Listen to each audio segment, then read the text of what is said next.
Welcome to The Right Question. I'm Daphne Gray Grant, and my question today is, does the early bird really get the worm?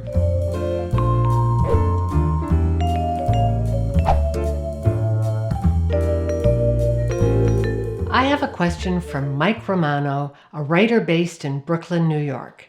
Here's what he's asked via email. I'm a novelist who's been working to become more productive. Many writing productivity experts suggest I should be getting up early and writing before I go to my day job. I've tried to do that for several months now, but it just exhausts me. I'm not an early morning person, but I'm not really happy with the small amount of writing I'm able to produce in the evening. Do you have any suggestions for me? Thanks for your question, Mike.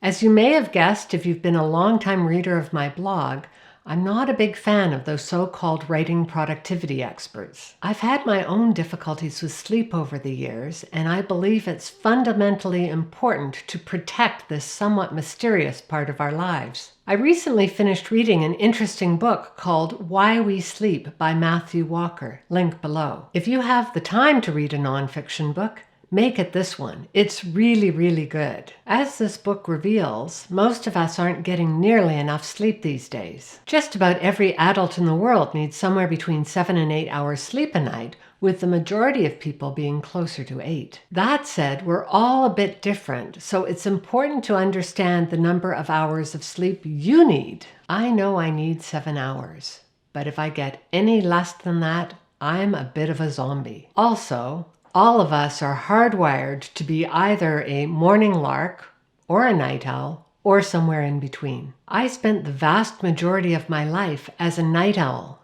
but then, about 15 years ago, overnight, I miraculously turned into a morning lark with no effort on my part. A sleep doctor I consulted attributed this change to hormones. I now wake up at 5:30 or 6 a.m. every day without an alarm. I also now fall asleep automatically and easily somewhere between 10:30 and 11 p.m. Previously, my bedtime was 2 a.m. My key point is, I'm not trying to do this. My body just does it automatically. Many productivity experts suggest that this is an issue relating to willpower. They have all sorts of complex formula designed to help you change your natural waking time. I don't believe these strategies will work for most people. If you're fighting against what sleep experts call your natural chronotype, the time at which your body wants to wake up, you're going to be unhappy and tired and lacking in creativity. I experienced many of these feelings myself many years ago, back when I was still a night owl, when I had a job that required me to start work at 6 a.m. I was backing up my bedtime earlier and earlier to try and get enough sleep,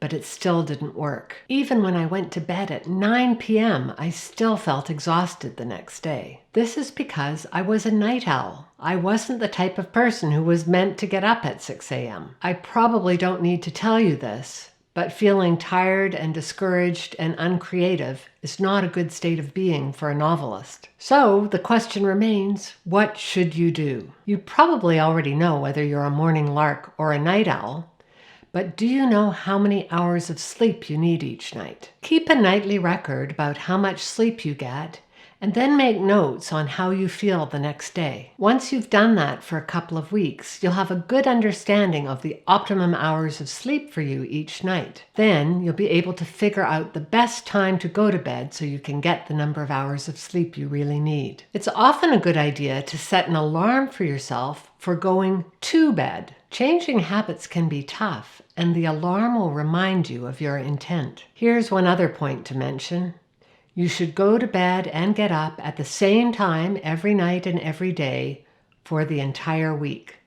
No more sleeping in on weekends. In terms of your writing, consider dividing your work into smaller segments. For example, you might be able to fit in 5 to 15 minutes before leaving for work in the morning. And if you get a conventional lunch hour, you might be able to do 15 to 30 minutes during that time as well. Generally speaking, I think it's a good idea to fit in at least some writing before 6 p.m., as most of us get somewhat ground down by the events of every day. On the other hand, if you're a dyed-in-the-wool night owl, you'll want to take a slightly different strategy. Below, I provide a link I've written to give advice to night owls. My big quibble with the productivity experts relates to the notion that writing needs to be done very early in the morning. Sleep is essential for human beings and particularly for writers. It gives us energy, it gives us confidence, and it boosts our creativity. Finally, let me wrap up with a quote from the neuroscientist who wrote that book on sleep, Matthew Walker.